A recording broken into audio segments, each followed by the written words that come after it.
Big Shaq watches a beggar dance in the shadows of the city. A fragile son in his arms, desperation etched in every movement. Just when it seems like the night can't hold more pain, Big Shaq steps into the story, only to discover a truth so dark, it shatters everything. This isn't just about a dance, it's about survival, betrayal, and an explosive move that leaves everyone reeling. Before we deep dive into this interesting story, subscribe to our channel, and tell us where are you watching from. Share in the comments below. Big Shaq's SUV slid smoothly into a tight parking spot along Jackson Heights' busy sidewalk, the soft hum of its powerful engine fading into the urban soundtrack of honking horns, footsteps on concrete, and snippets of casual conversation. It was one of those crisp early spring afternoons, when the sun's light caught every shiny surface, but the warmth felt like a shallow promise. Shaq stepped out, his towering figure commanding attention without a word. A few passers-by glanced his way, some with recognition, others with curiosity, but he kept his gaze fixed forward. His mind was wrapped around meetings and foundation events, but a faint stirring of intuition, drew his attention to the other side of the street. There, at the edge of a subway entrance, a man danced. No, not quite danced. Moved in fits and starts, like a puppet with invisible strings yanking him into jerky rhythm. His clothes were tattered, grimy, the kind that might once have been khakis and a button-up shirt, now reduced to shades of gray and brown. His face was partially hidden by a battered baseball cap, but the man's expression was unmistakable, hollow-eyed, mechanical, the dance more a plea than a performance. Clutched to his chest was a boy, maybe 8 or 9 years old, nestled awkwardly in his arm. The child's legs hung limply, his head tilted at an uncomfortable angle, dark curls sticking to his sweaty forehead. The boy's wheelchair, battered, with one wheel barely functional, sat a few feet away as if discarded in haste. Shaq felt his chest tighten. The man spun and twisted in an erratic loop, his movements exaggerated, almost theatrical. But the boy clutched his father's shirt with both hands, his face frozen somewhere between fear and resignation. Coins clinked into a cup at their feet, tossed by pedestrians who barely paused to register the scene before moving on. Shaq stood rooted to the spot, his instincts warring within him. On one hand, he had seen countless acts like this, performances staged to wring pity from strangers, families exploiting disabled children for spare change. On the other, something about the boy's expression, the silent pleading in his wide eyes, the almost imperceptible tremble in his clenched fists, pierced through the jaded layers Shaq had built over years of navigating charity events and public goodwill. A woman brushing past Shaq muttered under her breath, "Shameful, dragging a kid into it like that." And Shaq felt his jaw tighten. He knew how easy it was to dismiss, to walk away, to rationalize that this wasn't his problem. His phone buzzed in his pocket, a reminder of the meeting he was already late for, but he didn't move. Instead, he observed the man more closely. His movements were too desperate, too frenzied, not the lazy, practiced performance of a con artist, but the erratic gestures of someone drowning in unseen currents. The boy's limp legs weren't the result of an act. Shaq had seen enough real disability to recognize the weight of it. The man stumbled, nearly dropping the boy, catching himself at the last second with a harsh whispered apology. Shaq couldn't quite hear from across the street. A thin sheen of sweat shone on his brow, despite the mild temperature. The boy's wheelchair tipped slightly in the wind, its lone functional wheel spinning idly, and for a fleeting moment, Shaq imagined his own mother, Lucille, pushing him in a stroller along cracked sidewalks, shielding him from stares, from the cruelty of strangers. He saw flashes of his past, years of being judged, dismissed, underestimated, because of where he came from, what he looked like. The memory stirred a familiar ache in his chest. A siren wailed faintly in the distance. The man seemed to falter, glancing around nervously, as if expecting someone or something to appear. Shaq's gaze sharpened. There was tension in the man's posture, a rigidity that didn't belong to mere exhaustion or shame. It was fear, real bone-deep fear. Shaq's fingers twitched at his side, his instincts screaming that something was wrong. But what? Was it the faint mark on the man's wrist, barely visible as he adjusted his son's weight? The way his eyes darted toward the alleyway behind him, as though expecting shadows to emerge. Shaq shifted his weight, ready to cross the street, to intervene, to do something. But just as his foot moved forward, a sleek black sedan pulled up a few feet away from the man and the boy. The driver, a sharp-suited man with slicked-back hair, stepped out, glanced at the scene without a trace of emotion, and leaned against the car. The man with the boy froze, his dance faltering, his shoulders tensing. The boy's grip on his father's shirt tightened. Shaq's pulse quickened. This wasn't random. Something was playing out here, something more than just a street performance for coin. The suited man made a subtle hand gesture, and the beggar's frantic movements resumed. This time more exaggerated, more desperate. The boy's head lolled with each spin, his arms flopping as if he were a prop. A knot of anger twisted in Shaq's gut. He felt the weight of years of community work, the endless parade of charity cases, the faces of those who were too broken to save. But this was different. This was exploitation. This was cruelty. But as his mind raced through scenarios, calling the police, stepping in, causing a scene, he felt the heavy weight of responsibility press down on him. What if stepping in made it worse for the boy? What if there were consequences he couldn't see? The man's frantic dance faltered again as the sedan's driver checked his watch, impatience radiating from his stance. The boy whimpered, a sound that barely carried over the city's noise, but it sliced through Shaq's thoughts like a blade. He clenched his fists, his internal war reaching a breaking point. Before he could act, the sedan's driver stepped back into the car, tapped the horn lightly, and drove off. The beggar stumbled, falling to one knee, clutching his son tightly, as though shielding him from some unseen force. Shaq exhaled, his heart pounding in his chest, his body humming with the adrenaline of a confrontation that had never materialized. The boy's wheelchair tipped again in the wind, and Shaq's eyes locked on it, the symbolism clear and sharp. A child abandoned by circumstance, clinging to a father who couldn't protect him from the shadows. The SUV's door clicked shut behind Shaq as he stood motionless, his gaze lingering on the boy and the man who now crouched in silent defeat. The city moved around them, uncaring, blind. Shaq's mind spun with possibilities, but for that moment he did nothing. He turned, stepped back into his SUV, and drove away, his thoughts haunted by the silent plea he'd seen in a child's eyes, and the sense that this encounter was far from over. Shaq's SUV moved through the streets of Jackson Heights, its dark windows catching reflections of the busy city's glass towers and flashing advertisements. Inside, the cabin felt insulated from the outside world, silent, save for the low hum of the engine and the faint rhythm of Shaq's own thoughts. His hands gripped the steering wheel, with an unconscious tension, knuckles whitening slightly. He wasn't sure when his mind had slipped into the past, but now, as he gazed blankly at the traffic ahead, he was there, transported back to the sun-bleached sidewalks of his childhood, to the cramped apartment his mother Lucille had turned into a haven with love and discipline, despite its peeling paint and the ever-present hum of struggle. Lucille's face came to him, not in clear details but as a feeling, a memory of her determined voice telling him that compassion wasn't something you performed when people were watching.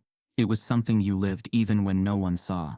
He could see her rushing between jobs, her uniform shirt damp with sweat, her hands calloused from work, her face lit with a smile whenever she spotted him waiting outside their apartment building. He'd been a quiet kid, wary of drawing attention, but there had been times he'd felt the sting of being judged, looked down on because of his size, his skin, his family's poverty. There had been times too when he'd turned his gaze away from others who needed help, telling himself there was nothing he could do. That guilt, that quiet gnawing shame, had never fully left him.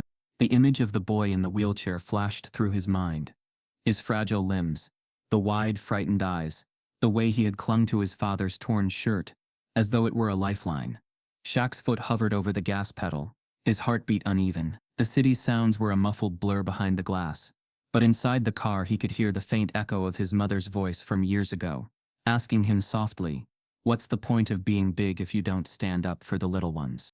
A horn blared from a car behind him, jarring him out of his reverie.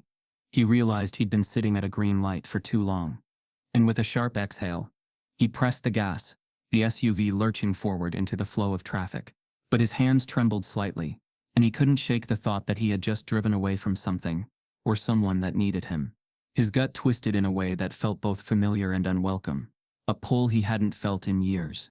He could almost smell the hot concrete of his old neighborhood, hear the clatter of basketballs echoing off chain-link fences, feel the weight of stares from men leaning against stoops, judging him not by who he was but by what they assumed he would become. He remembered how his mother had always pushed back against those assumptions, how she had taught him that people's worth wasn't determined by where they stood in life, but how they lifted others up when they were able. Shaq's jaw clenched. The weight of her lessons pressed on him now, heavier than the leather seats beneath him or the skyscrapers looming above.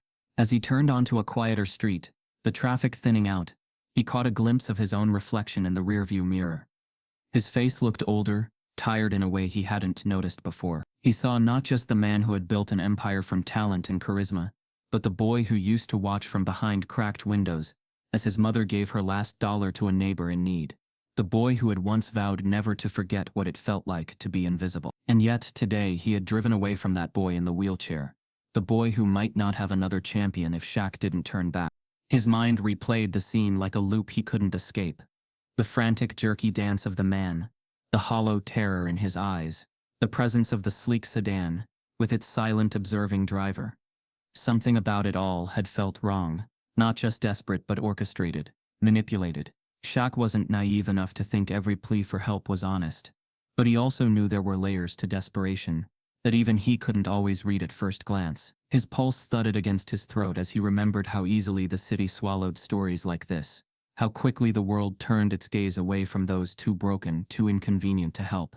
A sudden gust of wind rattled a street sign, and Shaq felt the weight of the silence in the car pressing down on him.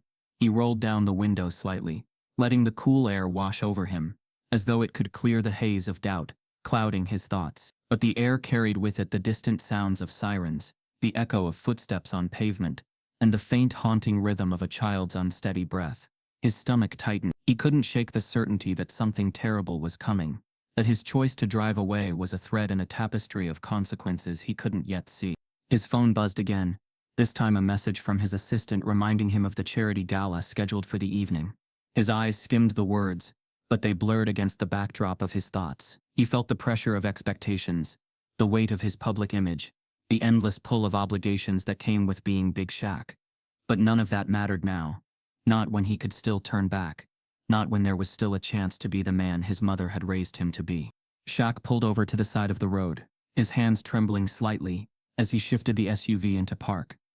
He stared out at the city's skyline, its glittering lights a sharp contrast to the shadows lingering in his mind. The voice of his mother echoed again, this time clearer, firmer, as though she were sitting beside him. It's not enough to care. You have to act. For a long moment, Shaq sat there, the city moving around him, oblivious. He thought of the boy's wheelchair tipping in the wind, of the way the man had clutched his son like a shield. He thought of how easy it was to rationalize inaction, to pretend that someone else would step in. But as his heart pounded and his pulse raced, he realized that there was no one else, only him, only Big Shaq, the man the world saw as a hero, but who still battled the quiet guilt of walking away too many times before. Without another thought, he shifted the car back into gear. His decision made, he wasn't sure what he was driving back toward, but he knew he couldn't leave it behind. The city's neon lights flickered in the side mirror as he turned the SUV around, retracing the path he had just traveled. Somewhere ahead, in the shadows of Jackson Heights, a story was unfolding, a story he was no longer willing to ignore. The next morning, Shaq awoke to the persistent buzz of his phone on the nightstand. He squinted against the glare of early sunlight spilling through the tall windows of his penthouse, the city's pulse rising with the dawn. His first thought was that it was his assistant, checking in about the day's commitments, the charity gala, a scheduled photo shoot, the endless stream of appearances and obligations that came with his status. But the text notifications were not what he expected. They were links, headlines flashing in bold letters that tightened something deep in his chest. He sat up, blinking sleep from his eyes, and tapped one of the links. The screen filled with a photo snapped in grainy focus. The beggar his son cradled in his arms, spinning desperately on the street corner as if trying to hold on to something invisible. The headline above the photo hit like a fist to the gut. Local beggar and son vanish mysteriously. Shaq's heart hammered against his ribs. His mind reeled back to the night before.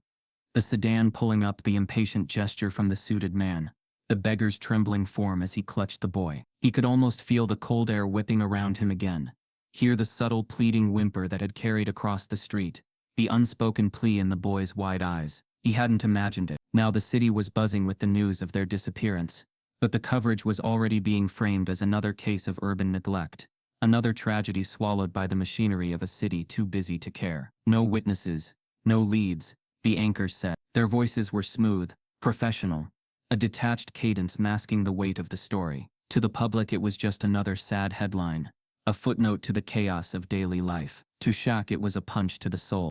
He paced the length of his living room, the phone clutched in one hand, the muted TV screen flashing images of the city, the same street corner he'd stood on, now cordoned off with yellow tape, reporters weaving narratives from fragments of information. They spoke of systemic failure, of the city's blind spots, of the shadows that swallowed lives whole, without a trace. They painted the story in shades of resignation, as if it were inevitable, as if no one could be expected to stop it. Shaq's jaw clenched, his breath shallow. He recognized the narrative all too well, the comfortable distance from suffering, the dispassionate telling of someone else's tragedy. But he couldn't shake the feeling gnawing at him, a sharp instinct that there was more to this disappearance than the cameras and reporters could see. He reached for the remote, turning the volume up as one anchor mentioned the boy by name. "Tyler Holt, age 9, she said, her voice smooth but with a hint of practiced sorrow. "Seen with his father, Raymond Holt, on the corner of Jackson Heights late last night. Both are now missing. Police are asking anyone with information to come forward." The names echoed in Shaq's mind, Raymond and Tyler Holt, suddenly no longer anonymous figures, but real people, with names and a story that had been swept into the shadows. His pulse raced. He hadn't known their names last night, hadn't crossed the street to ask, hadn't even stepped closer, but now their names felt etched into his memory, and the weight of his inaction settled like a stone on his chest. His phone buzzed again, another message from his assistant. "Morning meeting at 9. Gala at 7. Need your approval on the new campaign photos."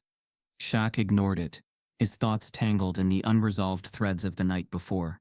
He wasn't a detective, he reminded himself. He wasn't law enforcement, or a private investigator. He was a basketball legend, a businessman, a public figure whose power came from influence, not investigation. But something inside him rejected that excuse. Influence was exactly what was needed now, and if he didn't use it, he was just as complicit in the silence as the reporters who treated this as another story to fill airtime. He grabbed his jacket and headed for the door, his mind already racing ahead. He needed answers, not headlines. He needed to understand why Raymond and Tyler had vanished. And he needed to find out who the suited man was, the one who had stood by, orchestrating the dance like a silent puppeteer. There was no time to wait for the police to connect the dots, if they were even inclined to look beyond the surface. Shaq's gut told him this was bigger than a missing persons case. This was about power, exploitation, and the quiet machinery that preyed on the city's forgotten. As he descended to the street level, the city's pulse grew louder around him. The honk of horns, the distant wail of sirens, the murmur of conversations. It all felt sharper, more urgent. He could almost hear Lucille's voice in the back of his mind, her steady reminder that turning away wasn't an option. He flagged down a cab, giving the driver the address of a contact he hadn't thought he'd ever need to call. Jared Cross, a name that carried both risk and reputation. Jared had been a fixture in the city's underbelly for years, a man who knew where the shadows converged, and who pulled the strings. Shaq wasn't sure if Jared would take his call, but he was willing to bet that money, and the weight of Shaq's name might be enough to get him in the door. As the cab wove through traffic, Shaq's mind traced the headlines he'd seen that morning. No witnesses, no leads. But there had been a witness, him, and he wasn't about to let this story slip into the cracks of the city's indifference. The news painted a picture of systemic failure, of a city too big and chaotic to notice two lives slipping through its cracks. But Shaq felt the pull of responsibility, the echo of his mother's teachings, the unshakable belief that standing tall wasn't about fame or wealth. It was about refusing to let the powerless be erased. He stared out the cab window, watching the city rush by, its steel and glass canyons, reflecting light and shadow. Somewhere out there, someone knew where Raymond and Tyler were. Somewhere in those shadows, answers waited. And Big Shaq wasn't going to wait for them to come to him. He was going to find them, and this time he wasn't walking away. Shaq's SUV pulled up to a nondescript building, sandwiched between a boarded-up laundromat and a weathered convenience store on the edge of the city's industrial zone. The windows were tinted, the entrance marked only by a faded doorbell that had long since lost its chime. Jared Cross operated here, far from the polished conference rooms and sparkling charity events Shaq was used to. As he stepped out of the car, the air was thick with the scent of oil and rust, the hum of nearby factories creating a background drone that seemed to vibrate against his skin. He hesitated at the door, fingers hovering over the buzzer, but his gut told him there was no turning back. He pressed it. A few seconds passed, Then a mechanical click echoed from within. Shaq pushed the door open and entered. Inside, the space was dimly lit. Shadows crawling along the concrete walls where shelves of dusty files and battered computers lined the perimeter. Jared sat behind a metal desk piled with papers, his sleeves rolled up, a cigarette smoldering in a cracked ashtray. His face was sharp, etched with years of making deals that skirted legality, his eyes flicking up as Shaq entered.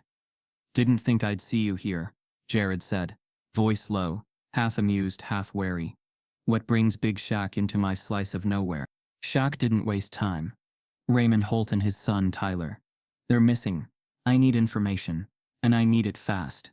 Jared's smirk faltered, his eyes narrowing as he stubbed out the cigarette. He leaned forward, elbows on the desk. "That name's come up recently. Rumors, mostly whispers, about a family forced into something they couldn't refuse. Not just a simple vanishing act, Shaq. This city's got corners most people never see, and the Holt case is tangled in some deep shadows." Shaq felt his pulse quicken, the edges of his vision sharpening. "How deep?" Jared shrugged, but there was an edge of caution in his movements now, a flicker of something almost like fear. "There's a network preying on families like the Holts, veterans with debts, single parents with no safety net, anyone easy to exploit. It's a mix of human trafficking, fraud, and forced labor schemes dressed up as charity outreach. On the surface, it looks like help-free food, medical care, even housing, but underneath it's all leverage. Once you're in, there's no way out." Shaq's hands curled into fists at his sides. He'd seen the surface: gala invitations, charitable contributions, the bright lights of publicity that masked darker intentions. But hearing it laid out this plainly made the weight of his guilt press even heavier against his chest. "Who's running it?" he asked. Jared hesitated, tapping a finger against a faded folder. "Names are hard to pin down. Shell organizations, offshore accounts, frontmen who look clean. But I've got one lead. A guy named Harold Tate." "Recognize the name?" The air seemed to thicken, the walls closing in. Shaq knew that name too well. Harold was his business advisor, a man he'd trusted for years with contracts, sponsorships, and philanthropic ventures. The thought that Harold could be tied to this network sent a jolt of disbelief through him. Jared studied Shaq's reaction, nodding slightly. "Yeah, I thought that might hit close. Word is, Tate's involved on the financial side, funneling money through fake charities, keeping things looking legal while pulling the strings from a distance." The realization clawed at Shaq's gut. His own contributions, his own endorsements, how much of it had unknowingly fed this machine? His mind reeled. But before he could ask another question, Jared's phone buzzed sharply. He glanced at it, his expression shifting to something tense. "We need to move, now." Shaq's muscles tightened. "What's wrong?" Jared grabbed a thin file from his desk, stuffing it into a battered leather satchel. "Someone's been monitoring my calls. My contacts say there's been chatter about you poking around where you shouldn't. If they know you're here, we've got maybe 10 minutes before someone shows up to make it clear you're not welcome." The words were low, urgent, but there was no panic in Jared's voice. Just a cold edge of someone used to dancing with danger. Shaq's mind raced. The weight of the network he was beginning to uncover, the realization that his phones might already be tapped, that his movements were no longer private.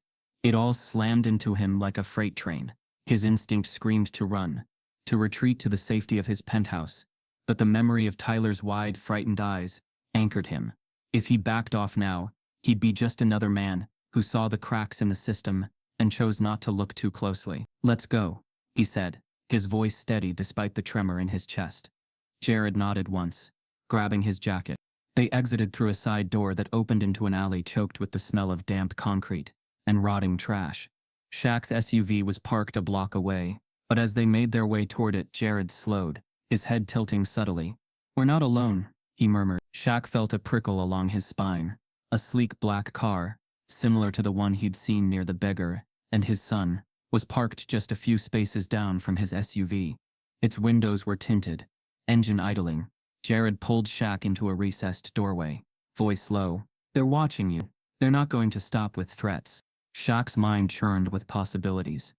He thought of Harold Tate, of the layers of corruption that might stretch deeper than he'd imagined. The shadows felt closer now, pressing in with the weight of unseen eyes. Jared's hand landed briefly on Shaq's shoulder. "You've got a choice. Walk away now, and they'll leave you alone. Keep digging, and you'll be on their radar for good." Shaq exhaled slowly, the weight of the decision settling over him. But the thought of Tyler's limp form in his father's arms, of the way the boy had clung to hope in a world that seemed designed to crush it, made the decision clear. "I'm not walking away," he said, voice low but certain. Jared gave a faint, grim smile. "Didn't think you would." They moved quickly to the SUV. Shaq's senses sharpened, every movement calculated. As he slid into the driver's seat, he caught sight of the black car's driver, a man in a crisp suit with mirrored sunglasses, his face impassive as he watched them drive away. The city's skyline loomed in the distance, sharp and unyielding. Shaq gripped the wheel, his pulse steadying even as his mind spun with the weight of what was coming. The shadows weren't just following, they were waiting for him to make his next move. Shaq's SUV cut through the city's gray morning haze, the tension in his jaw tightening with every turn. His mind buzzed with Jared's revelations, the weight of betrayal, and the black sedan's silent threat. He couldn't shake the image of Raymond Holt and his son Tyler, lost in the city's shadows. His gut twisted with the sense that this was more than a case of desperation. It was a carefully orchestrated move, like pieces being set on a board he couldn't yet see. The sleek buildings gave way to crumbling brick as he steered toward the edge of the city, where the underground shelter Carla Vance operated blended into the forgotten architecture. The shelter's entrance was hidden in the shell of an old community center, the faded paint and boarded windows a mask for the life that thrived below. Carla Vance's name wasn't one whispered in gala circles, but it carried weight where it mattered. Once a respected journalist, she'd turned her back on headlines and polished studios to fight for the voiceless. Shaq knew of her from old interviews, her voice unflinching as she called out corruption and systemic failures that others tiptoed around. But this place, this mission was something even her past admirers had long stopped talking about. It was off the grid, operating on trust and necessity. Shaq parked, his footsteps echoing against the cracked pavement as he approached the heavy metal door. A camera above tracked his movements, and for a moment he thought he might be turned away. But then the door buzzed, and he stepped into a dim corridor, the air thick with the scent of damp concrete and disinfectant. Carla stood waiting at the far end, her frame slight but her stance resolute. Her graying hair was pulled back into a tight ponytail, and her eyes, sharp and weary, met his without hesitation. "I didn't expect you to come yourself," she said, her voice steady, edged with a mixture of surprise and guarded expectation. "You're not exactly the type to wander into places like this." Shaq's lips pressed into a thin line. "I'm looking for Raymond Holt and his son Tyler," he said, skipping past pleasantries. "I was told you might know something about them." Carla's gaze sharpened, and she stepped aside to let him fully into the shelter. Inside, the space buzzed with quiet activity. Volunteers sorting donated clothes, a nurse checking vitals for a line of weary faces, children playing quietly in a corner. The stark contrast to the polished city above felt like stepping into a different world, one where survival was measured in meals and shelter, not in headlines and accolades. Carla led him into a small office at the back, where the walls were lined with hand-drawn maps of the city, each marked with pins and notes in careful handwriting.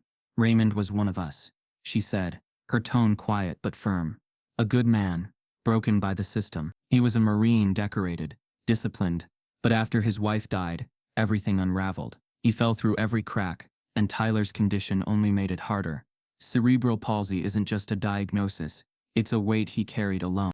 Shaq felt the guilt coil tighter in his chest. He'd seen Raymond's desperation, but he hadn't known the story behind it. "He was forced into that performance," Shaq said, his voice low, the words tasting bitter. "It wasn't just survival, was it?" Carla's eyes met his, and for the first time he saw the raw frustration behind them. "No, it was staged, Shaq.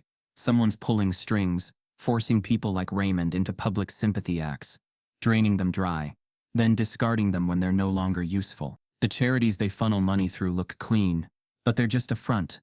The sudden disappearance of Raymond and Tyler. This isn't random, it's orchestrated. Someone's sending a message, and it's not just to them, it's to anyone paying too much attention." The weight of her words settled heavily between them. Shaq felt the chill of understanding seep into his bones. The shadows weren't just following him. They were part of a larger unseen machinery grinding away beneath the surface of the city, grinding up lives like Raymond's for profit and power. "Why them?" Shaq asked, his voice rough with frustration. "Why target a broken family, a disabled kid? What do they stand to gain?" Carla leaned back against the desk, crossing her arms. Visibility. The more desperate the image, the more sympathy they generate. The more donations, the more money to launder. But it's not just about money. It's about control. If they can make examples of people like Raymond, show them that resistance is futile, they keep everyone else too scared to speak up or fight back. Shaq's fists clenched, the pulse in his temple pounding. He thought of Harold Tate, of the way his trusted advisor's name had surfaced in this tangled web. He thought of the black car with its silent threat, the realization that his own movements were being tracked. "I won't let this go," he said, his voice low but laced with steel. "I can't." Carla studied him for a long moment, then nodded once. "I didn't think you would, but you need to understand. This isn't just a rescue mission. It's a war of shadows. You step in too deep, and they'll come for you too. They'll smear you, discredit you, make you look like the villain, and they'll be very convincing. Are you ready for that?" Shaq's jaw tightened. He thought of his mother, Lucille, her quiet insistence that true strength wasn't in power or size, but in standing tall for those who couldn't. He thought of the boy in the wheelchair, of the way his eyes had pleaded silently for someone to care. "I'm ready," he said. "Tell me what I need to know." Carla's lips thinned into a line, and she pulled a thin folder from a locked cabinet. "This is everything I've gathered," she said, sliding it across the desk. "Names, connections, accounts. It's not complete, but it's a start. Be careful who you trust, and don't expect anyone to thank you for trying to fix this. They'll fight dirty, and they'll fight hard. But if you're serious, if you really mean to stand up for Raymond and Tyler, you'll need this." Shaq took the folder, feeling the weight of the information in his hands. The shadows had grown longer, the stakes higher, but the path was clearer. As he left the shelter, the sun dipped lower behind the city's steel towers, the light slanting sharply across the cracked pavement. His reflection in the SUV's tinted window looked back at him, determined, resolute, ready. He knew the fight ahead wouldn't be clean or easy, but it was one he couldn't walk away from. Shaq sat in the dim glow of his home office. The folder Carla Vance had given him spread across the heavy oak desk. The muted city sounds outside barely registered as he flipped through the papers, each line pulling him deeper into a narrative of corruption and cruelty that stretched far beyond what he'd imagined.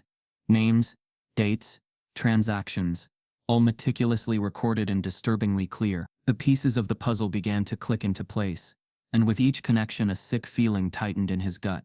Raymond Holt wasn't just a victim of circumstance. He was a pawn in a scheme so cold, so calculated, that it made Shaq's fists clench in frustration. The network wasn't simply exploiting sympathy. They were orchestrating it.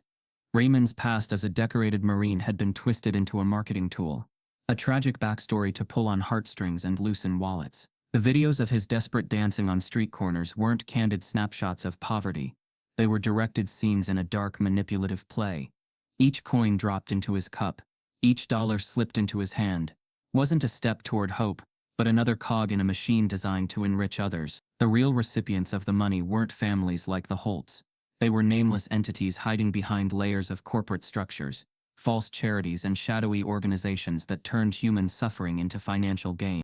Shaq's breath came faster as he scanned the accounts, tracing transfers that hopped from one shell company to another, finally landing in accounts controlled by names that turned his stomach. Harold Tate was among them, his signature appearing on authorization forms that greenlit massive fund transfers. His own trusted advisor had been complicit in using Shaq's name, his donations, his public persona to give legitimacy to these fronts. The realization hit like a physical blow. Every time Shaq had attended a gala, every time he'd signed a check for what he believed was charity, he had unknowingly helped fund this exploitation. His fame, his influence, his carefully cultivated image of a generous powerhouse had been used to mask a system that preyed on veterans, disabled children, and the very communities he'd vowed to uplift. He slammed the folder shut, his jaw tight with the weight of betrayal. But as the initial wave of anger surged, it was quickly replaced by a cold, sharp clarity. He couldn't undo the past, but he could take control of what came next. The facade of charity had to be shattered, the real story exposed. He had the platform, the resources, and now the evidence. It wasn't just about saving Raymond and Tyler anymore. It was about dismantling the machinery that had turned them into commodities. Shaq leaned back in his chair, the leather creaking beneath his weight as his mind raced. The connections Carla's documents revealed painted a map of systemic corruption, but there were still pieces missing. The abruptness of Raymond and Tyler's disappearance felt too precise, too convenient. They hadn't just vanished. They'd been removed, silenced before they could become liabilities. Someone had orchestrated their vanishing act, ensuring the story stayed neatly contained. Shaq's gut told him that whoever was behind this wasn't just protecting their financial interests. They were sending a message to anyone who might dig too deep. As the clock ticked past midnight, Shaq's phone buzzed with a new message, a single line of text from Jared Cross. "They're moving them." The words sliced through the quiet, setting Shaq's heart pounding. The timing wasn't a coincidence. The pressure was mounting, and the network was scrambling to cover its tracks.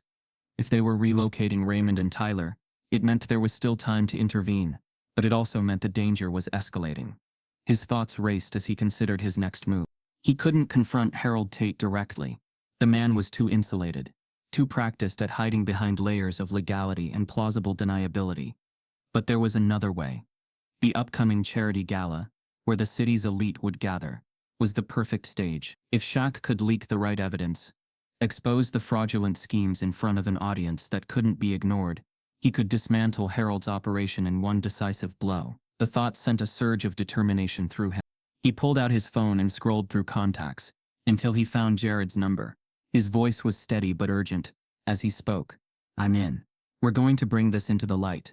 But I'll need your help to set the stage. We don't just expose Harold, we expose the whole network, live and undeniable." Jared's reply was low and measured. "It's risky. Once you go public, they'll come at you hard. You'll be burning bridges you can't rebuild." Shaq's lips pressed into a thin line. "Then let them burn. I'm not letting them hide behind my name. Not anymore." He ended the call and turned his gaze back to the folder, the weight of responsibility settling over him like a mantle he could no longer shrug off. The shadows had thought they could manipulate him, use his fame as a shield, but they had underestimated the man behind the public persona. As dawn crept over the city, Shaq stood by the window, watching the light catch on the steel and glass of the skyline. Somewhere out there, Raymond and Tyler were being shuffled, like disposable pieces in a game they didn't even understand. But the game was about to change. The mask of charity was slipping, and beneath it was a rot that needed to be torn out, root and stem. Shaq's decision was made. The fire of betrayal had ignited something deeper, an unshakable resolve. He wasn't just going to save Raymond and Tyler. He was going to rip apart the system that had turned their suffering into profit. The first move had been made. Now it was time for the counterattack. Shaq sat alone in his penthouse office, the weight of Carla's folder pressing down on his desk like a silent accusation. The dawn had long since given way to a dull gray sky that cast a cold light over the polished wood floors and high ceilings. But the opulence felt hollow now, like a grand stage hiding the rot beneath. His phone buzzed softly on the desk, a message from his assistant about an upcoming meeting with Harold Tate. The name felt like a splinter driven deep under his skin. He closed his eyes, taking a slow breath, trying to steady the anger and betrayal swirling in his chest. He'd trusted Harold for years.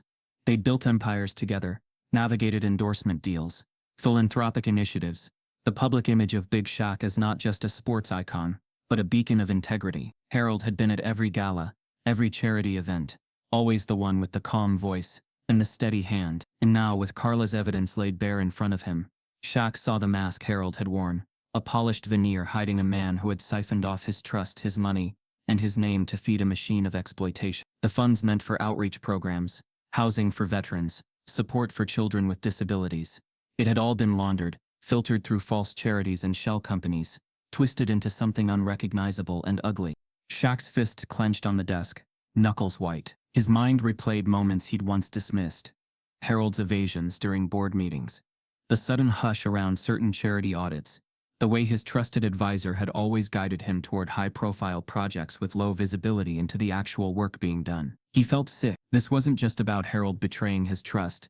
It was about using Shaq himself as a shield, turning his reputation into a weapon that deflected scrutiny while lives like Raymond and Tyler's were dismantled in the shadows. He stood abruptly, pacing the length of the room, his steps echoing against the walls. The realization that Harold had played him so completely ignited a cold fury in his chest, but with it came a steely resolve. Confronting Harold directly now would be reckless. The man was too connected, too practiced at covering his tracks. Shaq needed more than righteous anger. He needed undeniable evidence. A way to not just expose Harold's deceit, but dismantle the entire structure that allowed it to thrive. His phone buzzed again, a new message flashing across the screen. It was a cryptic note from Jared Cross. He's covering his tracks, moving assets, shredding files. Be smart. Shaq's pulse quickened.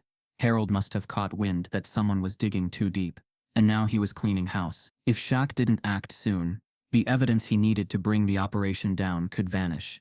His thoughts raced as he considered his options. Public confrontation would turn into a war of words. One Harold was adept at winning, spinning narratives that painted Shaq as naive or unstable. No, this had to be precise, strategic. He picked up the phone and dialed Jared.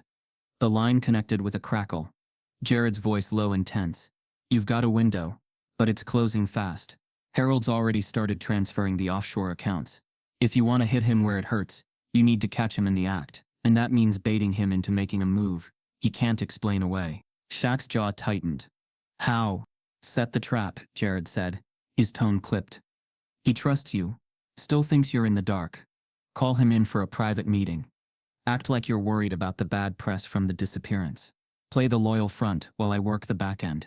If he feels safe, he'll get sloppy. Shaq's mind churned. It was risky, but the thought of Harold's smug face of the lives he'd trampled for profit hardened his resolve. Do it, he said quietly. I'll get him here. He hung up and leaned heavily on the desk, his reflection in the glass window catching his eye. For the first time, he didn't see the confident, larger-than-life public figure the world adored. He saw a man betrayed, a man who'd let his trust blind him to the corruption creeping into his world. But he also saw determination, a man ready to face the truth and fight back, not with fists but with strategy and resolve. He composed a message to Harold, phrasing it carefully. Need to meet. Urgent. Concerns about the Holt case. Come by the office. Private.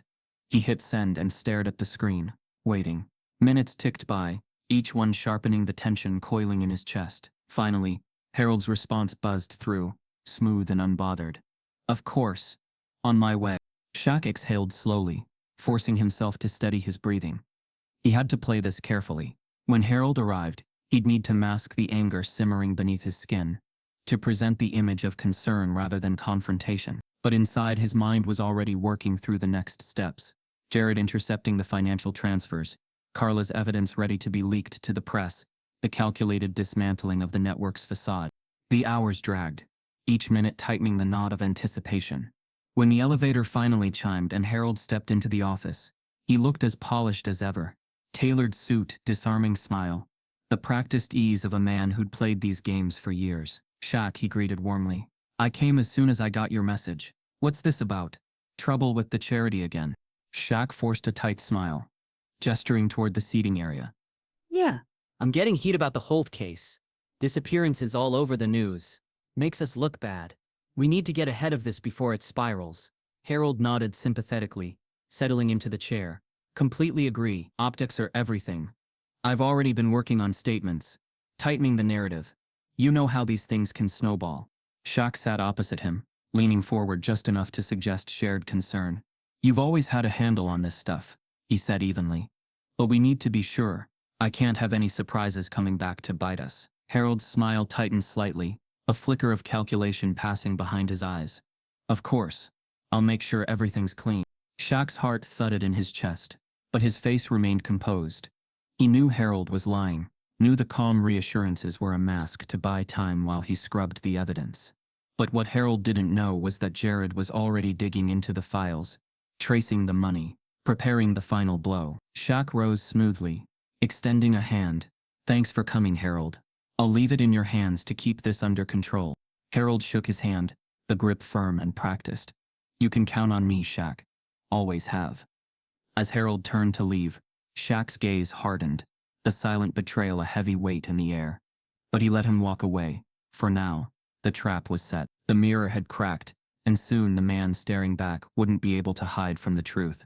Shaq's heart pounded beneath his crisp tuxedo as he stood at the edge of the grand ballroom, surveying the glittering scene before him. The chandeliers overhead cast sharp light over the sea of designer gowns and tailored suits, the hum of polite conversation and clinking glasses creating a glossy, deceptive soundtrack. To anyone else, this charity gala was just another night of polished fundraising and staged philanthropy. But Shaq knew the truth. The opulence was a mask, and beneath it shadows were shifting. With Jared's help, the gala had been hastily arranged. The perfect bait to lure Harold Tate and his network of criminals into a carefully set trap. Shaq had leveraged his name, his reputation, his influence, pulling in key figures from Harold's circle under the guise of a grand new initiative supporting vulnerable families. The irony wasn't lost on him. The very system that had exploited Raymond and Tyler Holt was now being used against itself. But as he moved through the room, greeting familiar faces with practiced smiles, his muscles were taut with tension. Every glance, every murmured exchange could be the moment the ruse unraveled. He spotted Harold near the bar, effortlessly charming a group of investors with his practiced charisma. The man's tailored suit, easy laugh, and polished demeanor masked the rot underneath. But Shaq's gaze stayed steady, his face unreadable. Across the room, Jared worked the crowd with quiet efficiency, discreetly placing hidden cameras and discreet recorders among the centerpieces and decorative pillars. Every wire concealed beneath linen-draped tables, every lens aimed toward the mingling elites was a weapon in Shaq's plan. Carla Vance had provided enough documentation to outline the scope of Harold's operations.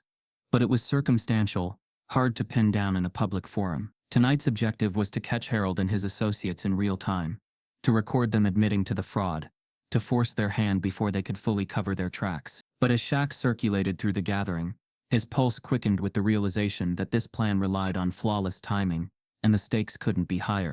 A waiter passed with a tray of champagne flutes, and Shaq accepted one, though he didn't drink. His gaze flicked to Jared, who gave the subtlest nod from his vantage point near the ballroom doors. The signal meant the surveillance was in place, the recorders active. Shaq exhaled slowly and turned his attention to Harold, weaving his way through clusters of donors and reporters to approach him. "Harold," he said smoothly, his voice carrying just enough warmth to maintain the facade. Harold turned, his smile widening in feigned delight. "Shaq, glad you could make it. I was just telling everyone what a brilliant move this initiative is. You've outdone yourself." Shaq's jaw tightened, but he kept his expression steady. "Couldn't have done it without you," he replied, his tone layered with subtle challenge. "Thought we should celebrate with everyone who's made it possible." Harold's eyes gleamed, but there was a flicker of wariness beneath the charm. He knew something was off, though he couldn't quite put his finger on it. Shaq's gaze didn't waver. In fact, he continued smoothly, "I think it's time we discussed expanding the scope. More funds, broader reach, maybe even take this national." Harold's brow lifted, interest peaked, but caution flickered across his features. "That's a big step. We should talk privately, make sure we're aligned." Shaq nodded, already anticipating the move. "I've set aside a room upstairs for just that purpose. Let's head there now, before the speeches start." Harold hesitated just a moment too long, but then nodded. "Of course, lead the way." As they moved through the crowd, Shaq felt the weight of the plan tightening around him. The hidden cameras had been planted to catch not just the casual banter of corrupt businessmen, but the confession, the moment Harold revealed his hand.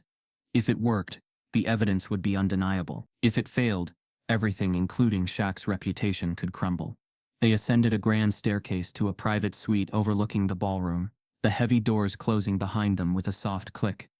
Inside, the room was elegantly appointed, but Shaq barely noticed. His attention was on Harold, who leaned casually against the bar, swirling a glass of scotch. "So what's the real agenda here, Shaq?" he asked, his voice low and edged with suspicion. Shaq crossed the room, his movements deliberate, measured. "The agenda's exactly what I said," he replied. "Expansion. But I need to know everything's solid first. Clean. No surprises." Harold's smirk was thin, his eyes sharp. "You're worried about the Holts, aren't you? That little hiccup's being handled. You don't need to concern yourself with it. I've got the cleanup covered." The words were like a slap, but Shaq kept his composure. "Cleanup?" he echoed, his voice carefully neutral. Harold chuckled, a low sound that didn't reach his eyes. "Collateral damage, Shaq. You know how this works. We grease the wheels a little. The public gets their sob stories. We rake in the goodwill. But sometimes the pieces don't fit, and we need to adjust." Shaq's pulse thundered in his ears. He knew the hidden cameras were capturing every word, every smirk. This was the evidence they needed. The mask slipping, the truth revealed. But Harold wasn't finished. You've always been the face, Shaq, Harold said, stepping closer, his voice dropping. Big, generous, beloved. You're the perfect cover, and you've been loyal. But if you start asking too many questions, poking around where you shouldn't, you'll force my hand. And believe me, I'd hate to see your name dragged through the mud. The threat was thinly veiled, but it carried weight. Shaq's jaw clenched, but his voice remained even. You're right, he said, forcing a nod. We can't have any mess. Let's make sure we're both protected. Harold's expression relaxed, the smirk returning. Exactly. I'll handle it. You just keep smiling for the cameras. As the words settled into the silence, Shaq gave a subtle nod to the concealed camera in the corner. The trap was sprung, the confession recorded. Jared's text buzzed in his pocket. Got it. We're live. The pieces were falling into place. But even as relief stirred in Shaq's chest, he knew the danger wasn't over. Harold was too slick to go down quietly, and the real challenge would be surviving the fallout. Still, for the first time in days, Shaq felt a glimmer of control returning. The dangerous gamble had paid off, at least for now. As the evening at the charity gala reached its crescendo, the ballroom's ambient chatter sharpened into a hum of expectation. Crystal glasses clinked under chandeliers, and the hum of orchestrated music threaded through the air. But beneath the polished surface, a tension rippled like an undercurrent, waiting to surface. Shaq stood by the podium, his towering frame cutting a striking figure against the backdrop of velvet drapes and golden light. His hand tightened around the microphone as he glanced out over the assembled crowd, philanthropists, politicians, celebrities, all faces painted with polite indulgence. Harold Tate sat near the front, relaxed, confident, his practiced smile betraying none of the cracks lurking beneath. Shaq's pulse thrummed steadily. This was the moment. The dangerous gamble had led here, to this exact point, and everything hinged on precise timing. Jared had sent the signal earlier. Cameras live, feeds encrypted and streaming directly to social media channels through Carla's underground network. There would be no turning back, no silencing what was about to unfold. He cleared his throat, and the room hushed, heads turning toward him. Ladies and gentlemen, he began, his voice steady though every muscle in his body was coiled with purpose. Tonight, we gather under the banner of charity, community, and compassion. But beneath this banner there are truths that demand to be seen. His gaze fixed on Harold, who straightened in his seat, brows furrowing in confusion. Then realization, a flicker of something sharp passed across his face, but he remained still. Shaq continued, his voice rising just enough to command attention. For too long we've celebrated the surface, ignoring the shadows lurking behind. We've trusted those who promised us integrity, who assured us that our contributions went to those in need. But that trust has been shattered. On cue, Carla's livestream ignited across screens. Hidden cameras transmitting images of Harold's private conversation with Shaq, the smug confessions, the thinly veiled threats. Every damning word projected onto massive digital screens, now revealed to the audience. Gasps rippled through the crowd. Phones emerged from clutches and pockets, flashing as people started recording, streaming, sharing. Harold's face drained of color, the practiced mask slipping to reveal panic beneath. He half rose from his seat, his mouth opening as if to interject, but the footage played on mercilessly. The charity funds meant for veterans and disabled children, Shaq continued, his voice cutting through the rising murmur like a blade, have been siphoned off to line pockets, to sustain a criminal network that exploits the most vulnerable among us. This isn't speculation, it's fact, backed by evidence, by the very words of those who orchestrated the deception. Harold's desperation surfaced as he stood abruptly, raising his voice to override the footage. This is outrageous. Lies. Misrepresentation. His voice cracked with the strain. But the audience was no longer listening to his protests. They were watching the damning images unfolding in real time, their attention locked on the hidden truths exposed before them. Carla stepped from the shadows at the back of the room, her presence commanding yet calm. She held up a hand, silencing the remaining murmur. And for those wondering where Raymond and Tyler Holt are, she said, her voice clear and unwavering, I'm here to tell you they are safe. Their disappearance was not what it seemed. It was a calculated move, a necessary deception to expose the depths of this operation. Raymond agreed to cooperate. Tyler was never in harm's way. A collective gasp echoed through the room, the weight of the revelation pressing down like a thunderclap. Faces turned, searching for the edges of understanding as Carla continued, her gaze locked on Harold. We had to make it believable. We had to show the world the ugly truth hiding behind the polished veneer. And now, thanks to brave individuals who refused to look away, that truth stands exposed. Harold's bluster crumbled into panic as he realized the trap had closed around him. His desperate glances toward the exits were met with the steady advance of security staff. Neutral men in dark suits called in by Shaq's team to ensure there would be no dramatic escapes or public outbursts. The cameras continued streaming, their lenses capturing every flicker of his collapse. Shaq stepped forward, his towering presence cutting through Harold's last feeble protests. His voice was quiet now, but each word carried weight. This wasn't about saving face, Harold. This was about justice. For Raymond. For Tyler. For everyone your network tried to crush beneath its heel. His gaze swept the room, meeting the eyes of friends, strangers, allies, and critics alike. We can't erase the past, but we can face it, and we can start rebuilding something better. Something honest. The audience's silence was thick, charged with realization. Slowly, applause built from the back of the room, hesitant at first, then swelling into a rising tide of approval. Phones continued recording, social media already ablaze with live reactions, hashtags and commentary. The truth was unleashed, unstoppable, carried not just by voices in the room, but by the world beyond these walls. Harold's face drained of its usual polish, twisted in a final scowl, as security escorted him quietly from the ballroom. The cameras followed him, his exit a stark contrast to the curated perfection he had once wielded so effortlessly. As the doors closed behind him, Carla moved to stand beside Shaq, her expression one of weary triumph. "You did it," she murmured, barely audible over the noise of the crowd. Shaq exhaled, his shoulders finally easing as the tension drained from his frame. "We did it," he corrected quietly. But in his heart, he knew this was only the beginning. Exposing the truth was a victory, but the road to real justice, to repairing what had been broken, would be long and treacherous. Yet for the first time in a long while he felt clarity, purpose, not as Big Shaq the public figure, but as a man who had chosen to stand for those who had no one else to speak for them. The screens dimmed, the cameras clicked off, but the echoes of the night's revelations lingered in the air, impossible to silence. The truth was out, the reckoning had begun. The first light of dawn painted the city in soft gold and bruised pink, the skyline sharp and clear against the deepening blue of the retreating night. Shaq stood alone on the wind-swept edge of the Hudson River, hands tucked into the pockets of his long coat, watching the water catch fire with the rising sun. The air was crisp and clean, carrying the scent of rain and possibility. It was quiet here, away from the noise of press conferences, away from the cameras and the clamor that had surrounded the scandal's eruption. Here, there were no headlines, no whispered speculation, just the steady rhythm of the river, and the weight of everything Shaq had seen, everything he now carried.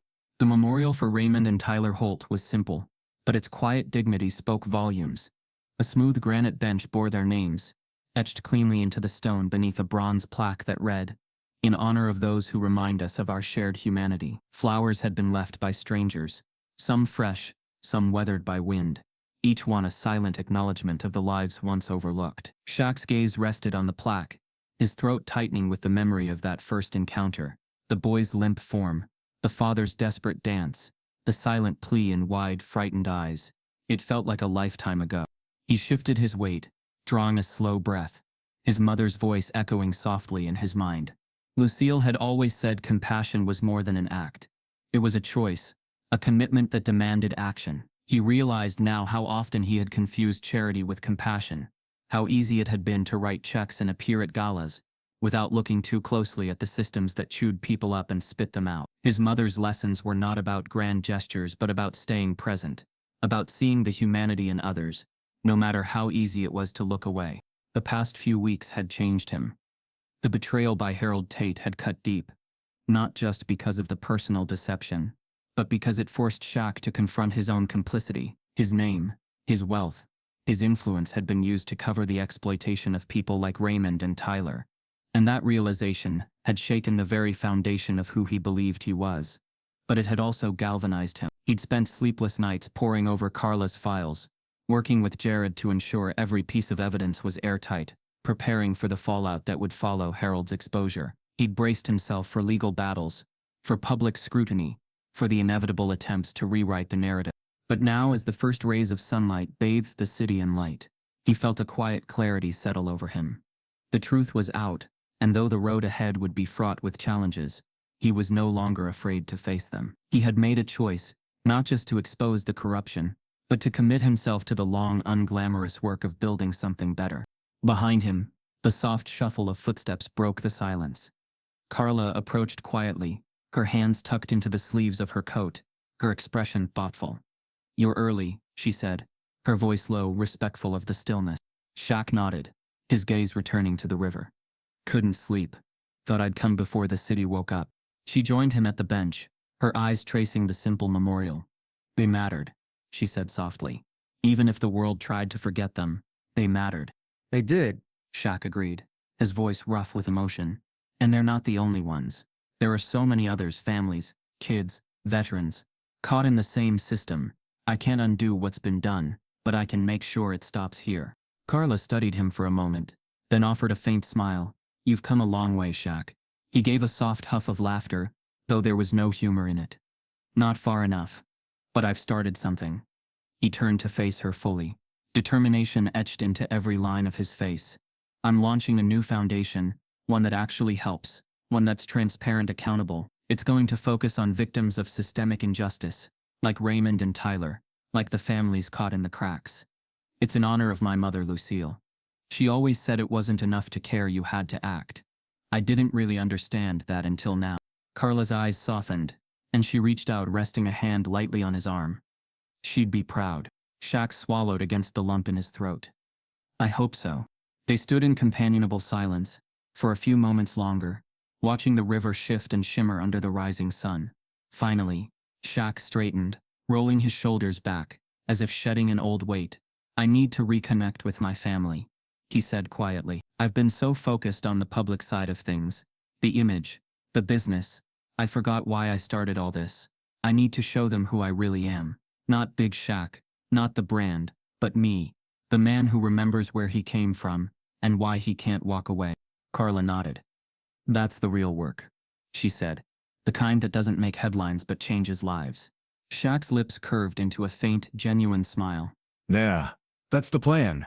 As the sun climbed higher, casting long shadows across the quiet memorial, Shaq felt a sense of resolve settle deep in his bones. He wasn't naive. He knew the fight was far from over, that exposing one network wouldn't dismantle the entire system of exploitation. But he also knew that standing idle, waiting for someone else to act, wasn't an option.